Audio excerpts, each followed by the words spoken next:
su ljudi reagirali na moju prvu solo pjesmu i to prije izlaska.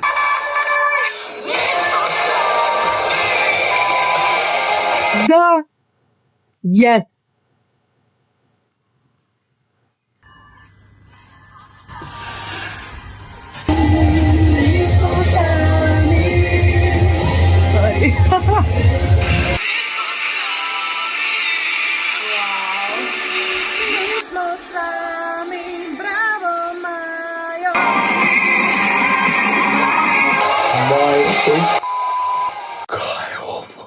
Znači, bolesno.